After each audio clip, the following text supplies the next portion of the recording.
enemy of knowing. All right, man. Welcome to CRROW777 live stream. 3 shows a week has me about rub to a nub. Welcome, Jason. Well, good afternoon, Crow, and to everyone. All right. Well, we got a special guest, Mr. Thomas Anderson. No. Tom is with us tonight. That is a pseudonym. Don't ask why, because we won't tell you. Anyhow, welcome, Tom. Well, thanks a lot for having me back, guys. I really appreciate it. It's good to be here. Right on.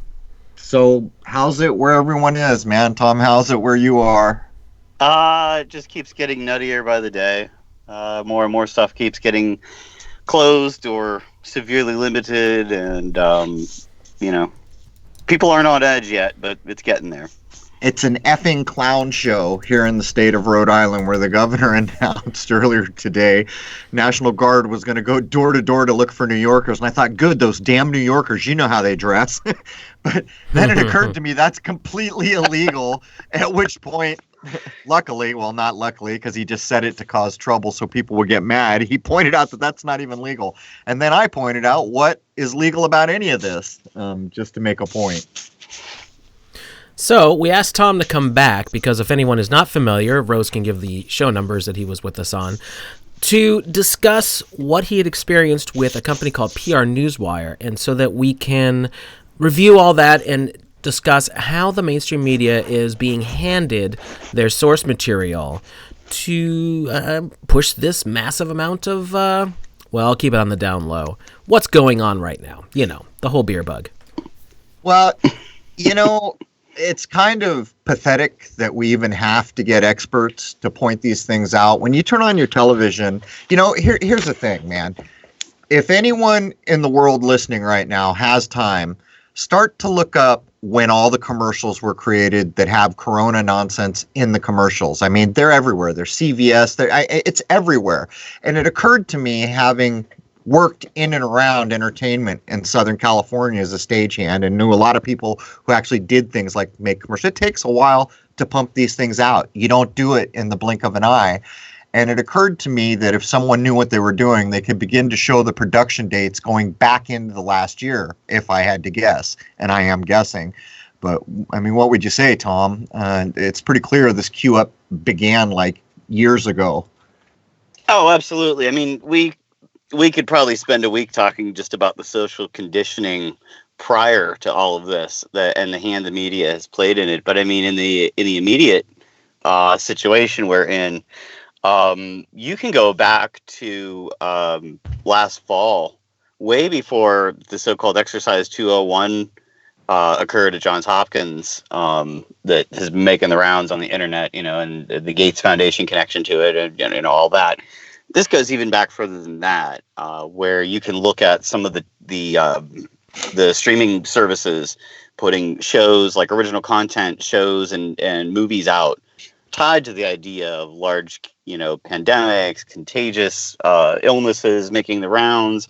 And they've covered it from a couple different angles. I mean, I haven't watched these shows. I've looked at the previews in recent weeks just to kind of get a feel for how deep this might be going. And that was one of the first things that struck me. It was the level of coordination is even overwhelming. More involved. It's overwhelming. Yeah, because you've got, like you said, there's the commercials, like you mentioned a minute ago, and some of the other advertisements and things. But then when you tie in the different press items from last fall, the television shows and streaming service shows coming out that all pointed at this kind of idea way before the Johns Hopkins exercise, way before the first reports out of Wuhan, China. This is very obviously a coordinated effort in the same vein as what I witnessed during my time at PRN. Well, I could point out I think it's 2010 Rockefeller Institute or whatever the hell foundation the name of that place is. That document tells flat out that they were planning a plandemic. We could go back to the Illuminati card game, which basically shows Mr. Hump's face. I showed up on Sean, who's a very nice man. I always appreciate going on his show, Sergeant Report. His audience is far from where I am, but nonetheless, it's exactly why I go there. And I pointed out, man, you guys might have to start queuing up to kill your heroes here, trying to be polite about it. But it is so bad that I thought about producing some content to point out to the younger folks that like to get called millennials by the mainstream. All that zombie crap and Walking Dead and all that crap you've been into, now you know what you were being programmed with and what you were queuing up for. To the point where it occurred to me a little while ago, I was watching something and I saw these skateboard guys doing tricks, and one guy did a trick and the guy says, "That's sick, man." And it occurred to me, now, did a skateboarder come up with that, or did someone insert that into the dialectic, you know? Because that's really kind of what we're looking at. This has been a queue up coming for so long. We're even going to get Wayne McCroy back, and we're going to be going over Ovid's Metamorphosis. For all you folks out there interested in a classic education, there it is, man, 15 books, Metamorphosis. We're starting to put together that this is the playbook in its entirety. Point is I looked at it and I realized that Ovid was in COVID and it was 19 books 1 through 9. I immediately jumped over to look at it, and Wayne had been doing the same thing, independent of anything I said. But, you know, however many hundreds of years ago those myths came to be, because we don't really know how old they are, there's a son of Apollo. Guess what his name is? Asclepius. Everyone know who Asclepius is? He's actually the real father of medicine. We use Mercury, which has nothing to do with medicine, but the actual true medical staff was Asclepius's staff. His mother is Coronis. I mean, it never ends. But anyhow, even the word sick that you just brought up there. I mean, think about the other connotations. You know, when you get into the sounds of words, and you guys have touched on this in other episodes, where you say, well, this word is hidden in the sound of, you know, the first syllable of this other word, and that's there for a reason. Well, sick, not just in the terms of the sense of illness, but you've got sick, like when you sick your dog on the intruder, you know, right, to sick somebody on there, or sick in the sense of research writing or scholarly writing. You know, you put sick in there to make up for, you know, a misspelling or a misspoken word in a quote in print. SIC, you know? Right. Yeah. So, I mean, there are levels to this that I'm sure these guys have actuaried out, and nothing is left to chance. You know, there's just some of us that are recognizing it for what it is, and most aren't. This is the reshaping of the human mind. And for this particular event, so many people spent so much effort on what happened in 2001, showing how long the tee-up had been going on. People rightly, and I'll say it again, rightly started going back to the soundtrack of our life, things like Breakfast in America. Sorry, everyone involved in Breakfast in America, we know what you did. It's right in plain sight on your album. We're not fooled. But this goes back even further, because that was the prelude to this. And this is one of the big overreaches to basically possibly become the biggest coup d'etat in the history of the world. The dust hasn't settled. Like when I went on Sergeant Report, I was trying to point out that we are in fact some type of socialism. I don't know what else to call it. And then Sean, on Sergeant Report, which is a very right-wing following, a large following he has there, he himself pointed out that what we know has been bought up by the government might be better described as fascism, at which point I thought, you know what, dude, I'm with you. Maybe it could be better described as fascism. And crickets chirp. And that's a very terrifying thought indeed. Tom, would you like to give a quick overview of what it is that you did and why we brought you on, so that folks can understand why you know what you know, and before we start applying that to the current situation? Yeah, absolutely. I'll give the super short version. I worked at a company some years ago called PR Newswire. PR Newswire is the sort of top of the food chain when it comes to the industry known as news distribution. I'm using the word news loosely because it really isn't news. It's information control and information distribution. And in the last couple decades, it's also been information and feedback monitoring. So to give folks that hadn't heard the episode before kind of an overview of what these kinds of companies do, they will receive a news item or in the form of a press release or a video package or an audio piece, sometimes a combination of all of those. And a company like PR Newswire receives that piece of information, whether it comes from a movie studio, a record label, a nonprofit organization, a government agency, both foreign or domestic, doesn't matter. And they facilitate the issuance of that news item to every outlet that is requested to be hit. It's usually requested based on either an industry sector or sectors, a geographical region, whether it's local, statewide, national, international, or only specific countries. All of that stuff is decided ahead of time and is coded in the header information that goes along with that news item when it goes out. And that header information can decide whether a general news editor sees that news piece and, hands it off as an assignment to somebody in, that TV station or that magazine or that newspaper, newsroom, whatever. Or it might be targeted to specific types of journalists that cover certain sectors of either industry or government or other specialty areas. You can control what time that news item is delivered to each newsroom so that, it's not arriving at, like I think the example we used last time was, it's not getting to Berlin at 2 a.m. It's getting there, at 9 a.m. or 10 a.m. local time, locally translated. And it just creates this full spectrum, this ease of, it's a full spectrum sort of delivery and dominance. It's incredibly easy to put these news items out there. Well, I keep saying news items. I'm still into that jargon all these years later. That piece of information, that becomes a news item. And to give folks an idea of how far up the chain this is, the AP and Reuters and Xinhua News out of China, which, so folks understand, it's owned by United Business Media in Britain. So it's not state news, even though it's called that. There are others that I'm forgetting now. It's been so long, but all of those news agencies get their news feeds from companies like PR Newswire or MarketWire, BusinessWire, and the number 4 on that totem pole is PRWeb, which is an internet-based news distribution company.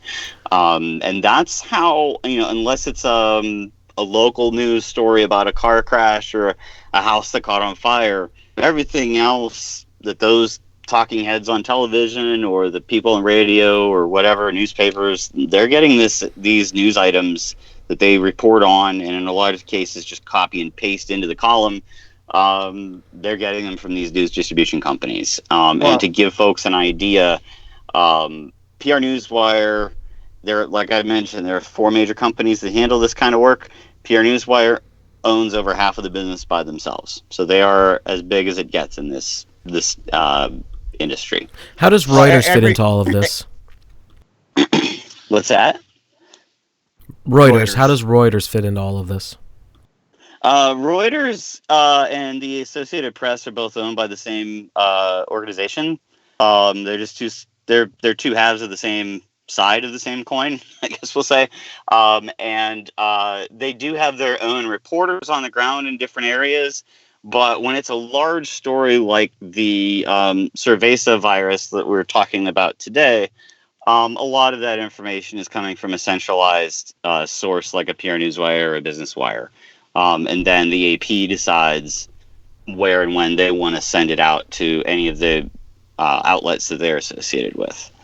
But there's a critical point to make here in everything you just described. The moment we began to get digital and you say words like header, the automation and the ease of it all just fell right into place. But there's so much more. You mentioned what I call a VNR, a video news release.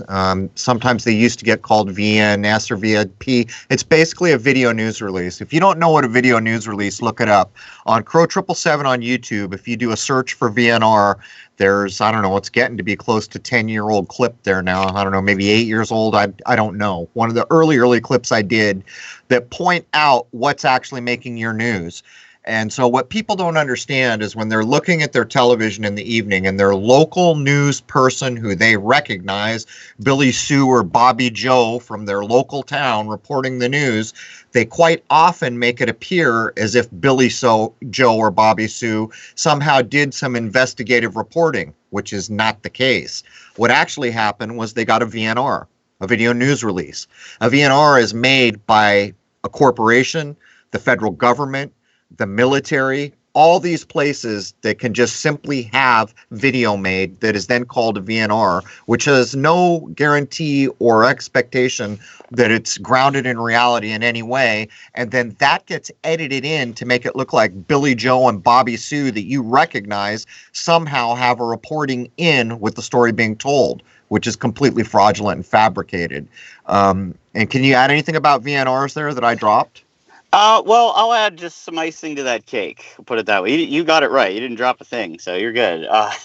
But it's gotten a bit more sort of nefarious since the days of VNRs, because VNRs on their own started to kind of get poo-pooed in newsrooms because nobody was fact-checking. They were just putting those rolls out on air, like, as if they had produced them themselves, even though this outside company had done it. So now what they do, and I shouldn't even say now, it's been several years they've done this, they now call them multimedia releases, or MMRs. That's a fun hint right there, right? Yeah, right. So what happens with an MMR, and what differentiates it, and why I say nefarious, because I think this is far more dangerous in the long run, is an MMR is sent out to those newsrooms as a complete multimedia package that's embedded within an enriched or an HTML enriched document.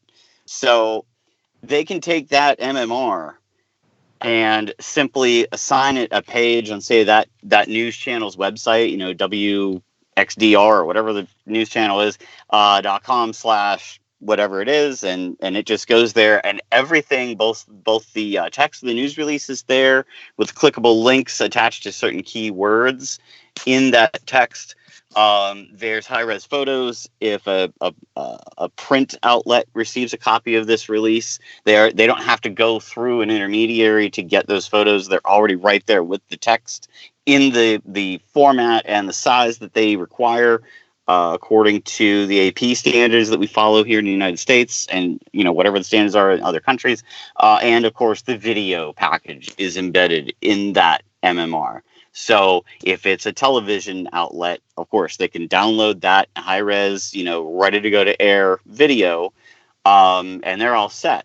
Why I say it's more dangerous than the traditional VNR is, of course, all of these releases, it doesn't matter what the target is. There's an online variant that is sent out simultaneously to all of the online news outlets, news aggregators, social media sites, so Reddit, all of that stuff is getting this stuff, and it's being automatically posted. There's no oversight. They just need content, but I got to ask, sorry for interrupting. So no, you're good. You move away from the VNR because finally someone did their job, kind of, sort of, as a journalist, as a fake journalist, and said, hey, nobody's fact-checking. So what's the deal? Does an MMR get one iota of effort to prove that it actually happened in the world, that there are actually facts in an MMR? We know they're not, which is why I'm asking. But is there some perception that somehow an MMR is more acceptable than a VNR? You know what? The only explanation that I ever personally got on that, because I brought that up, because at one point when I worked there, I was training new hires as part of my job. Besides, managing different projects and things. And the answer that I received on that was, well, now it's not just video showing up, but there's a written explanation. And because those keywords are embedded, people can do the research on the fly in those editorial situations where they have to decide, does this story go to air or not? And, because it's kind of like that plausible deniability angle, basically, is, well, we gave them the info where they could look this up and fact check it on their own, so it's the onus is on that outlet to do it. We're not sending it and it's just going straight to air. They still have to physically click and download it out of the MMR package. But wait a minute. That was all that's where they left it. Is the MMR still getting treated in the same way as the VNR, where local Betty Joe and Bobby Sue are editing themselves into the MMR video package as if somehow their journalism is somehow related to what's being shown? Because if they are, then the fraud is equal. Yes, if it goes to air, that's exactly what still happens to this day. They just put that channel's, lower third graphic on there, and Billy Joe introduces it, to, Gary, what's his name, that you think works for that channel, and he doesn't, as we discussed last time. And but when it comes to, say, that same channel, and every news outlet has a website, with news headlines updating constantly, it's going straight to that website. There's no intermediary step there. There's only an intermediary step if it goes to air. See, there's the difference, though, because on any given website, all they ever want is more content, right? Yep. Yep. And so when we come to the news, if you went something like national news, they got to do it all day long. So they're making up crap left up. But your evening news, the point I'm getting around to making is when you're told there was a car crash, or when you're told a house burned down, or when you're told anything, unless you witnessed it, it should be accepted as completely nonsense, because what we're talking about here is this thing we call news. Not only has it not been what news is supposed to be for decades now, they make crap up. And I don't mean just make crap up. They even put together things like something exploding where the thing being portrayed never exploded. It was completely made up in a studio. There are entire companies that used to facilitate the making of VNRs and other news release items, where the whole thing was, we're a video package production company. We can make anything from a cruise ship catching on fire to blowing up to, your local scary terrorist going on monkey bars because for some reason that's scary. That's absolutely right. And a lot of those companies that used to produce the VNRs 20 years ago, one by one got bought up by these news distribution companies directly, so that everything stays in-house now. So you've lost those extra couple of chains of command, that something like that might have gone through before it got sent out and picked up.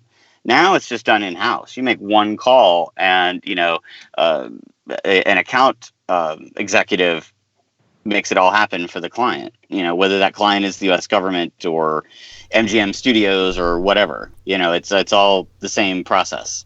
And right. I think it's important to tell people how fast the turnaround is on this at this stage, because we've become so reactive, not just as the viewing public that's digesting all of this information, this onslaught, but how reactive the different entities out there putting these news items out. It takes less than 20 minutes from the time you hit send on that press release set, whether it's just text or if it's text and video or whatever, from the time it reaches the editors at a PR Newswire to when it's literally out all over the world simultaneously, it's less than 20 minutes. It's very fast. It is very, very, very fast. And at the same time that you have that speed of centralized information being distributed simultaneously, they're also simultaneously tracking who's reading that item or clicking on that video that was sent out, all the demographic information attached to each of those people clicking, how many times they shared it, where they shared it. And this is the real kicker, to review from our last time talking about this. The AI software that helps to do this tracking knows whether you are talking positively or negatively about this news item, even if you're using the craziest buzzwords of the moment. You know what I mean? You could say that shoe is so wine glass, and the AI is going to know that you mean it negatively and not positively, even though it's a nonsense phrase that has nothing to do with describing a shoe. The AI already knows how to track that, and that feedback is given sometimes hourly or daily, weekly, whatever the client has asked for, and they can respond to that negative press reaction in practically real time. Right. And that also means they can adjust their message, which is what's going on with all the nonsense around us now. But I'll make another point that people may not be aware of. Part of what's going on right now is automation of everything that can be automated, because every single thing that goes online becomes controllable in the way Tom just spoke. And I have actual firsthand insider information of an example of this. In a certain city in this country, the powers that be pinged every cell phone to find out how many people are sitting at home like good little idiots and how many people are out acting like human beings. So now you start to understand what holding that tracking device is. Recently, they introduced the dollar, cryptocurrency. I've said enough times on air that I don't need to say it again, but I will, because I know there's some people who still don't get it. The day we go to cryptocurrency will be the day more freedom has been lost by any nation that is under predominantly crypto than any other time in the history of living human beings that we're aware of. And it's not because of the crypto. Everyone wants to tell me about the damn blockchain and all this other nonsense. It's the infrastructure required to use the crypto that you will never have control of. And these are just small examples. You're going to see this push for the money they're about to give everyone because they crashed the economy. So they crash the economy, then they say, oh, well, everyone's going to get $1,000 or some nonsense. In my view, that's a contract. Anyone who cashes that check or accepts that money is agreeing into the new kind of whatever it is, fascist socialism or whatever it's going to get called. But what's more is they have made the statement that they will automatically put it into your bank account. How the hell do they know? What they're doing is tying it to taxes to act like they would have a reason to know. But the truth is they already know. So basically, technology at this point moving forward is nothing more than the bars of the cage that you reside in, if you think about it logically. And I think these are important points to make. You want to get in on this, Jason, before I talk more? Well, with the whole repealing of the Smith-Mundt Act, as I see some folks mentioning earlier in the chat room, it means that we can, for all intents and purposes, be propagandized against in America.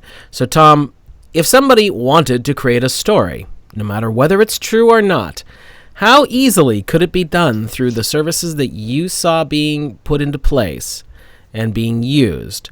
How easy and how effective would it be? And where exactly would all that be delivered to? And how quickly do you think?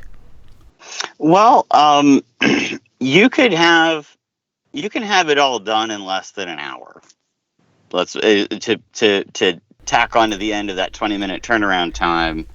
Or TAT, you'll hear people say it in the business. You know, what's the TAT on this? And what does that stand for? So turnaround time. Yep. So, and there's something attached to that. We'll get to at the end of this little answer here. But from the time you call, and I know this because I was one of the few people in the whole company that knew how to go into the back door of the client database and hand enter everything in such a way that it was automatically put into the system. I don't want to get into a long explanation, but there were ways that the info had to kind of make its way through if you did it the normal input way. And I had learned how to kind of backdoor it at the time for clients that had to get, like a new client that had to get something out in a timely fashion. So that's how I know this, how fast you can go from sort of 0 to 60 in this scenario. So you literally call the number, or actually now it's even easier because you can go through a wiki-based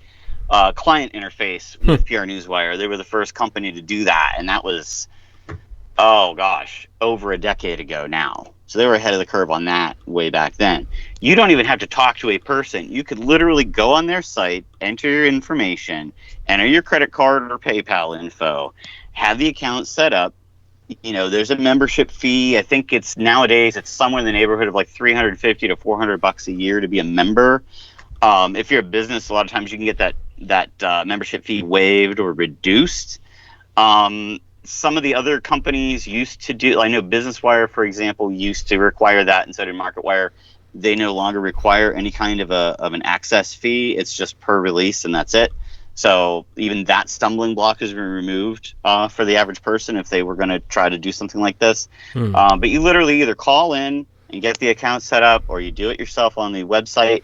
You upload your Microsoft Word file of your press release and any images or any video clips that you're including with it. And there's guidelines on, the format and resolution that's required for those kinds of things.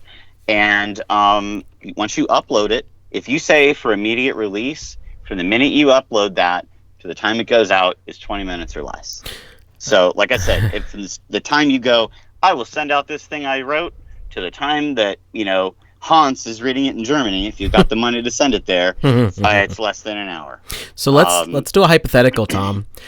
Sure. There's a war breaking out in crap Blackistan. Someone's going to compose... Someone's going to compose an article about this and wants to get it out there because it's important for all of the wool wearers to know that there is a war starting in crap Blackistan. How much proof do you have to provide as long as you're paying all of the dues asked for by PR Newswire or Business Newswire or any of the other services like this? What would be done to prove that indeed a war was starting in crap Blackistan? Don't you have to submit a goose egg or something? No, that you don't need really. I mean, for something like that, if it is a story about a war breaking out, obviously that's going to come from either a branch of the military or some other government department. So the only thing that would be checked and verified in that scenario is that Jason Lindgren, are authorized to send out releases on behalf of that, department, the State Department or the U.S. Army or whatever. And as long as your name's on that list that you're allowed to send something out, send it out. There's no oversight past that. What if his username was Sergeant Fury? Oh, that's brilliant. Yeah, I'm just saying, man. I had a guy call in, no joke, that he wanted to put a release out about the plastic surgeon that Oprah Winfrey recommended to him that botched his nose job, which ruined his music career. And I said, unless you've taken her to court and have the docket number, you can't put anything out. And he goes, oh, that's all I need? I'll get back to you guys. And now I didn't set the thing up. I don't honestly remember what happened to the guy, but I know for a fact that he did call in to try to get it put out because he had the docket number related to his court case against this doctor. But I mean, that's how easy it is. And the same, I think the example we talked about last time was in pharmaceuticals.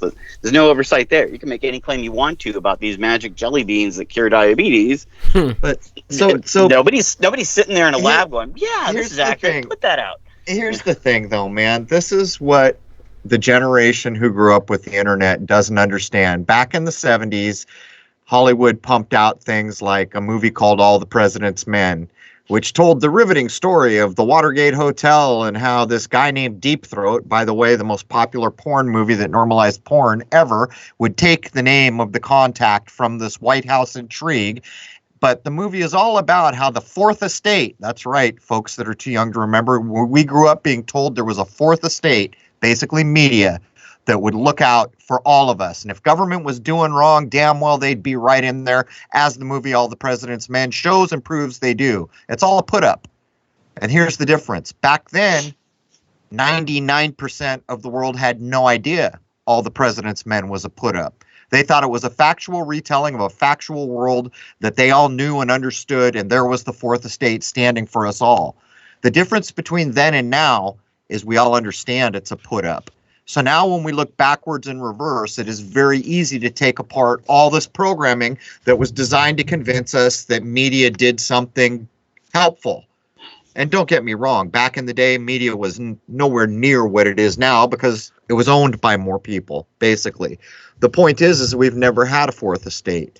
And so one of the biggest problems of what's happened here is people turn on their damn television. It doesn't matter if it's a frickin' Domino's pizza commercial or your evening news. They are all yelling the same thing. It is coordination on a level that is truly staggering. And to be honest with you, I'm not sure how you get out from under this other than being an adult, because the adult mind will not accept nonsense at this level. But I got to be honest with you, when this first went down, I didn't see a lot of adults in the room. As a matter of fact, I posted blogs basically calling all the cowardly people diaper-wearing babies. I got a lot of flack back for saying that. And I'm sorry, I won't retract it now, and I meant it when I said it. The only way that what's happening here is going to be dealt with on any level that matters is human beings recognizing things like the right to happiness and, the pursuit of happiness and all these things we grew up with. Those things have been cast aside. So it comes up to whether we stand up and say, no, man, sorry, we're free in this country, or we have the right to pursue happiness, or any of these things. But what's really scary is right now they've put off a Democratic, I don't know whether it's called a primary, where they pick the dude. What's it called when they pick the nonsensical dude? The convention. Yeah, they've got Bernie Sanders, who's a known socialist, hint, hint, hint, normalizing your mind. who, by the way, his whole career was to go out and say things that were sensible, that would actually help a nation, and then be made look crazy because everyone knew he was a socialist. That was his role. And the other dude is Biden, because we all been biding our time while they played their Trump card, just for the slow people in the room to catch up. But what's going on here is, are they going to reschedule that, or are they not? If they don't reschedule that, you can imagine that so-called middle America is going to lose its damn lunch. Wait a minute, we're a democracy. Where's our election? This kind of thing. What do you think follows an event like that? Probably the loss of order. The loss of order, everybody knows what happens when the loss of order comes, and basically every right you ever faked like you had is out the window. So I think people should be thinking along these lines, that really acting like an adult is the only appropriate answer to all this. I don't know if you guys agree with me. Oh, totally. I mean, it would be akin to, your child going, Joey broke a dish in the kitchen. You could take that child's word for it, or you can go in the kitchen and see if there's a dish broken, and then, well, did Joey break it or did Sally break it? You know what I mean? Using your adult mind, it's easy to see how this thing fell into place. And it's also perfectly okay in my book to question it. That's been the first thing I've pointed out to anybody that has kind of boo-hooed the situation to me. I just ask them flat out, well, can you prove that any of these people have this illness? Can you prove that whatever it is, like 1,000 people or whatever in Italy died from it last week? Like, are you over there? We have HIPAA laws here in the United States that you can't go and retrieve, medical information about somebody. Well, isn't that convenient? Because you can't Google justify any of this. Google can for its AI training. They can go get a couple hundred records. When I first came into the digital world and we worked for places that were under HIPAA regulation, that was deadly serious. Nobody made websites or anything else that violated HIPAA. As a matter of fact, they were still keeping the hard copy records even while we were well into digital for 7 or 10 years, whatever the regulation was in California. When Google began to train its AI, it jumped in and took something like 200 records, almost 250,000 records, because they could. And nobody said boo. And I'm watching the chat room. It never ceases to amaze me. You say something like Biden and everyone's going to take the time to say what a jackass he is. You know what? If you're not saying that about everybody, you're not getting it. Right. These people are all playing the same damn game. And even the other day when I was there, people can look out their window and see what's happened. And they had the balls to sit there and say, let him finish his plan. And I felt like saying, you know what? Do you deserve to be breathing? Because if you sit there and let this plan go where it's going, you're not going to be very happy with where you end up. And it's difficult because the programming has been so intense. And Jason and I have taken the time to show what an election is. You don't elect anybody. You don't choose them. You don't elect them. All you do is get polled at a thing called a polling place, where they basically find out if their programming through CNN and Fox got you to vote the way they wanted you to. And by the way, when Trump got sat by the Electoral College, not the people, the popular vote was apparently the other way, proving outright that we don't vote for these people. If you don't know what's gone on here, you better start catching up. Trump and Hillary, same royal Scottish bloodline. Didn't matter which one we got, I'm sorry to say. They would have stepped on the stage, they would have played their flavor, Hillary playing her flavor or Trump playing his flavor, but it didn't stop a damn thing. And you know why? Because the power resides with the central banks. It's that damn simple. And it has since, what's the date, Jason? Jekyll Island? Is that where we mark it? Is that the point where basically banks ran everything? Yes, 1913, yeah. There you go. So Jekyll Island, go look it up if you don't understand. From that point forward, it didn't matter what a president wanted to do or didn't want to do because a private set of families owned all the currency. During the course of everything that's happened here, money insiders have informed us, since the news will not, because the news is not news, that basically the central bank, the Federal Reserve of this country, has been pouring dollars, greenback dollars, into every other central banking system. They have bought all the debt in this country. They stopped foreclosing on homes and booting people out of homes, and then they bought the homes. I guess that's what it means. When you buy that debt, you own the home, right? That's called a credit default swap when it's on Wall Street. So if all these things are correctly reported, which they appear to be, what has just happened is your so-called savior Trump, or the one you love before him called a bum, or the one you love before him called who the damn cares, has just taken a democratic society and turned it into some form of socialism or fascism. I'm not sure what to call it. So I think we need to quit splitting hairs, and I'm tired of looking into chat rooms and seeing such a deer caught in the headlights not getting it, just to be blunt. Because really the time here is late in the day, and people really do need to start catching on. Well, it's interesting you bring up the financiers kind of aspect of this, because it's something that it's one of the two things I was thinking about this earlier today, knowing that we'd be talking about this subject this evening. One of the two ways that people just on their own can investigate some of what we're talking about here. One is something we touched on in the previous episode we did on this subject, and the other is something we actually didn't get to that I think would be kind of interesting to kind of drive home everything we're talking about here. But on the finance thing first, remember that the press distribution industry, like a PR Newswire or Business Wire, they are solely responsible for putting out what are called quarterly earnings reports on behalf of publicly traded companies. So there was the hoopla over the winter of all of the CEOs and other director level people resigning left and right from all these different places, Disney and Microsoft, whatever. And they were, well, how would they know all this insider information? That's exactly how they know. Nobody had to come in and brief them on anything. They Joe Idiot, investor, if they paid attention to the quarterly earnings reports that come out, could have already seen, because as mentioned in the last episode, I used to see the reports weeks, sometimes a month ahead of the actual events happening. This is an offhand example, like, just for instance, that in a hypothetical sense, let's say Microsoft was trading at $100 a share on November 1st, but you get the fourth quarter earnings news release in that's tied to a web-based conference call for that company, for Microsoft. And you notice in the write-up for that earnings release and that call that they're talking about, in sort of apologetic terms for the stock taking a nosedive during the fourth quarter.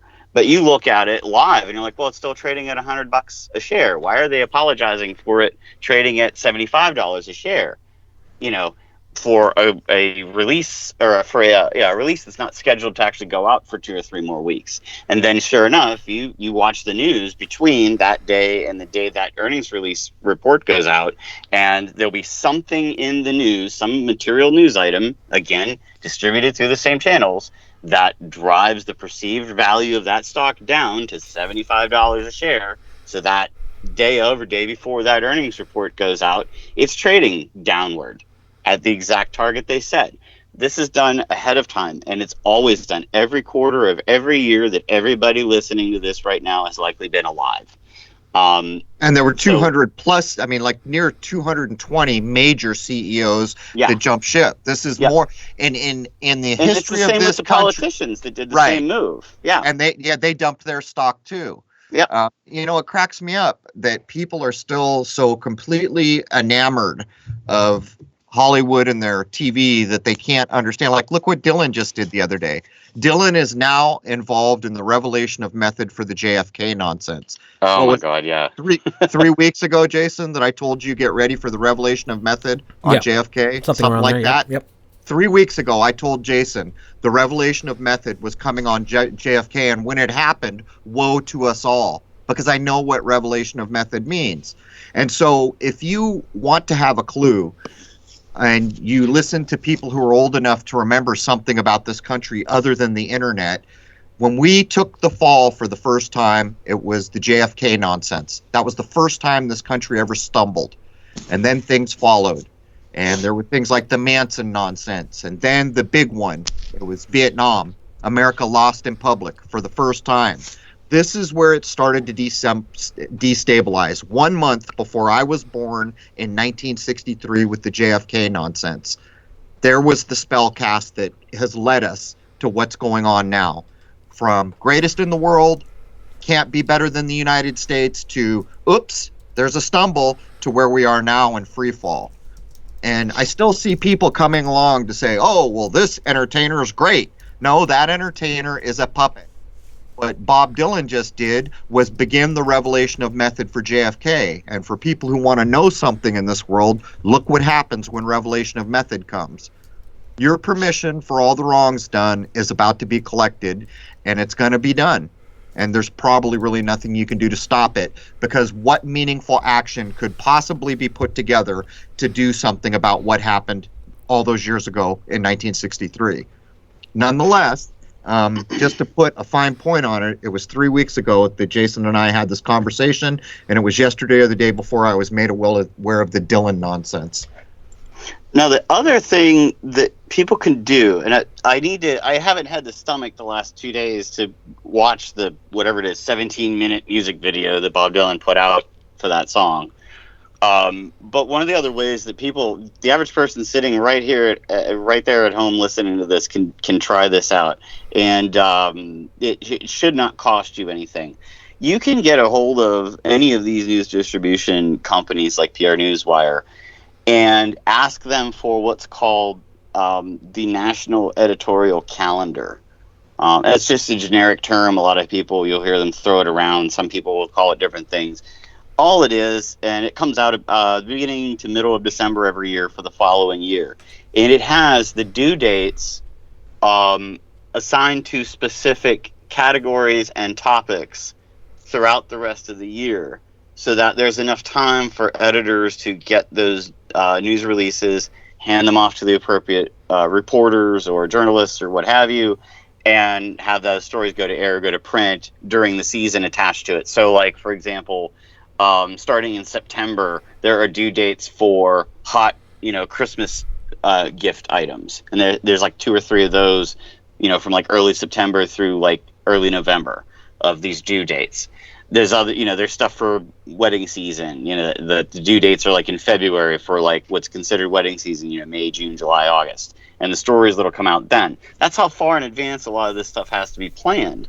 So what I think would be interesting, if anybody would like to do the homework on this, is they can request a copy of that editorial calendar to see those due dates, and then take a look at, especially if you can get them to send you the PDF of the 2019 editorial calendar, and take a look, just for giggles, at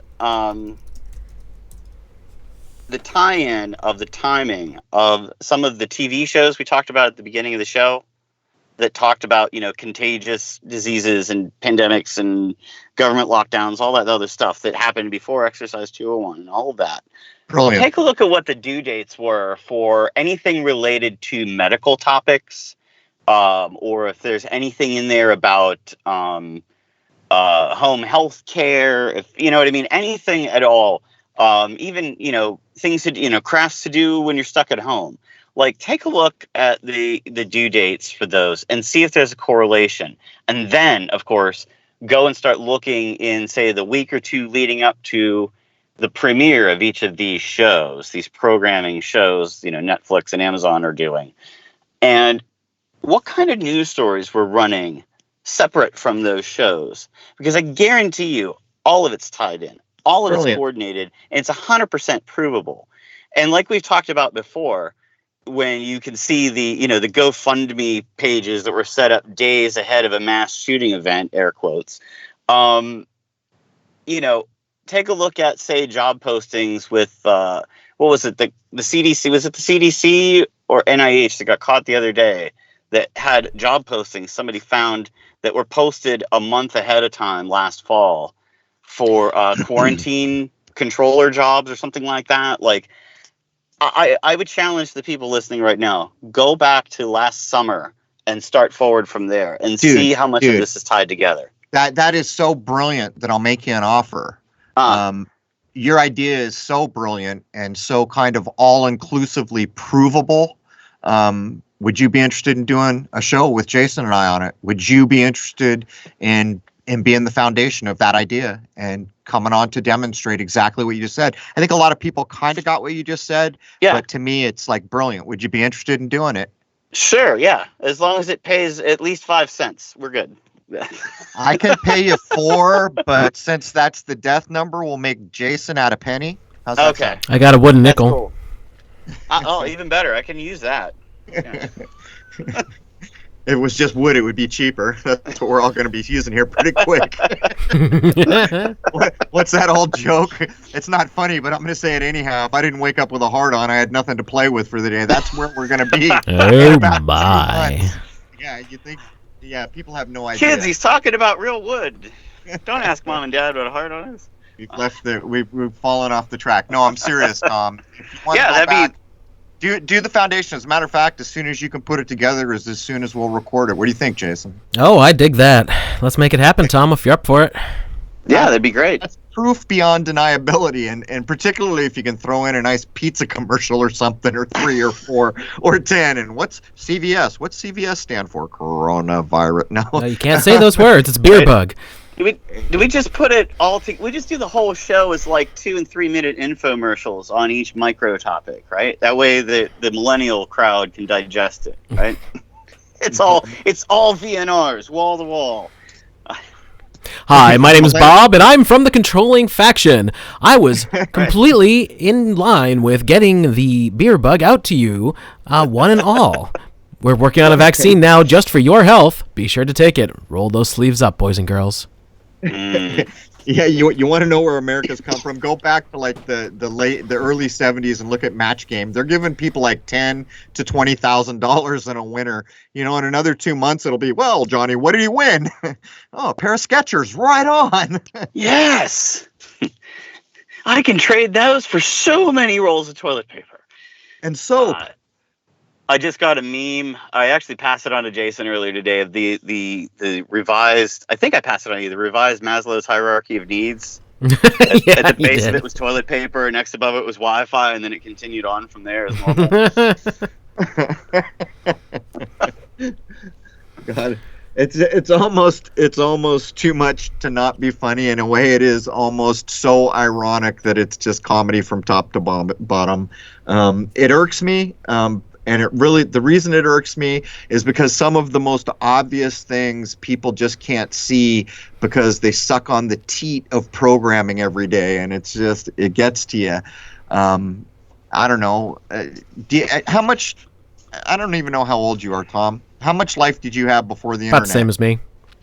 Yeah. So you remember what we traded for the digital age, you know? Yes. Yes. That's the thing. These young people have no freaking clue what we gave up for all this supposed convenience. And let me tell you something. We got took. Well, for what it's worth, my entire attic is filled nearly top to bottom with all of my books. I very rarely get rid of a book. I seek books out just like you. And I raised my nephew, right? I just talked to him. I told him to read the book Dune because it was a perfect allegory and probably the apex of that kind of sci-fi writing. He called me back the other day and he's all, oh my God. And I said, but wait a minute, did you read it on a device or did you read it on a book? He goes, I only read on books. And then he told me, get this, and I keep all my books because I know they're going to be worth their weight in gold before too long. And I thought, now there's a kid who knows a couple things. Yep. I not to go off on a tangent, but a great example to give to people about how important that idea is. Many years ago, you're talking probably almost 30 years ago now. My family had a local business in my area that I grew up, at first doing gopher work for them, and then actually became like a full-fledged employee for several years before I, went off and sought my own fortune, so to speak. And we would have to be in, customers' houses every day. And there was a woman we were working for one day example to give that to people we got about how this talking about history. And she knew I was a history buff. And she said, I have something to show you that I guarantee you're not going to see anywhere else. She comes out with this huge shoebox, opens it up, and there's, plastic wrapped around a bunch of towels. She takes that all out, takes the towels out. And it's volume 1 and volume 2 of the history of the U.S. Civil War. Volume 1 was published in the spring of 1863 and volume 2 was published in the fall of 1865. Radically different information in this book, this 2-volume set, compared to what the acceptable history is that's taught in classrooms here in our country. And she said that she called the Library of Congress to ask them if they had any more information about these books, because there wasn't a publisher listed. There was just the title, a very bland title, and a throwaway author's name on it. And she said these books have been in my family since they were purchased new in 1863 and 1865, respectively. Wow. And the Library of Congress said, we don't have a record of anything like that. Could you send those books here so we can have them on record for future generations? No, don't do it. She said, absolutely not. And she said, not even a week later, there were people at her front door asking to see them, the whole dark suit kind of deal. And she said, I refuse to let them in my house. I know why they were here. I'm not getting rid of these books. Same idea. If anybody has firsthand accounts of anything in published form, keep them. Scan copies so you have some sort of a backup, sure, but keep that hard copy. They're invaluable, and they're extremely rare anymore. We should make the Mandela effect quote. No one can change a printed book. And if you don't choose to believe that, if someone could change a printed book, it makes no difference what we do ever again. The game is already lost. So those are your two options. Yeah. I'm just pointing out to you, those books matter, man, because they represent what the barn wall and Animal Farm does not represent. It's so critical. Here where I am, they built a new library and all these people moved in from other states to be here, bigger states. They said, we don't want to pay for the library. And I thought, who are these blind melons, man? So I'm actually thinking about showing up at a city council meeting to inform the dimwits in our world what Animal Farm taught us all and what a world without library is going to mean. But that's where we're headed, isn't it? We're all going to see a day, probably. Maybe not me. I'm older than most dirt around me, but a lot of people here listening may be alive to see the last libraries closing their doors. It's possible. That would be a damned shame. But we're almost out of time. So, Tom, are there any final words you want to get in based off of your experience to relate to the current crazy situation we're in at the moment? I'll leave everybody with this idea. I know that when these kinds of events happen, a lot of us, and I'm guilty of this too, we start squawking about, information not matching up. Well, this news outlet said this, and this politician said this, and this doctor on some other thing said this, and none of it all checks out. They're all contradicting each other.